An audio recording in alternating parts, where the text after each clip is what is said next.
কয়েকদিন আগে বলিউডের অভিনেত্রী শ্রদ্ধা কাপুর ভক্তদের প্রশ্নের জবাবে সরাসরি জানিয়ে দিয়েছিলেন, আমি বিয়ে করছি। এবার আবারও গুঞ্জন উঠেছে 2026 সালে নাকি শ্রদ্ধা কাপুর বিয়ের পিঁড়িতে বসতে চলেছেন।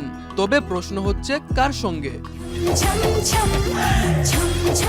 বলিউডে এই খবর নতুন নয়। শ্রদ্ধা প্রায় 1 বছর ধরে রাহুল মোদির সঙ্গে সম্পর্কে রয়েছেন। দুজনকে বহুবার একসঙ্গে কফি শপ, রেস্তোরাঁ, সিনেমার প্রিমিয়ার এবং হাই প্রোফাইল পার্টিতে দেখা গেছে। সেসব ছবি নিয়েও বলিউডের ফ্যানদের মধ্যে আলোচনা কম হয়নি।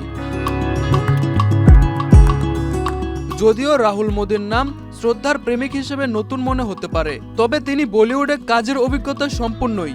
সহকারী পরিচালক এবং গল্পকার হিসেবে রাহুল হিন্দি সিনেমা দুনিয়ায় পরিচিত। তিনি কাজ করেছেন পিয়ার কা পঞ্চনামা 2, সোনু কে টিটু সহ একাধিক জনপ্রিয় ছবিতে। গুঞ্জনের সূত্রে জানা গেছে, শ্রদ্ধা এবং রাহুল উদয়পুরের কোনো হেরিটেজ প্রাসাদে রাজকীয়ভাবে বিবাহ বন্ধনে আবদ্ধ হতে চলেছেন। অনুষ্ঠানটি পুরোদমে ট্র্যাডিশনাল ধাঁচে হবে।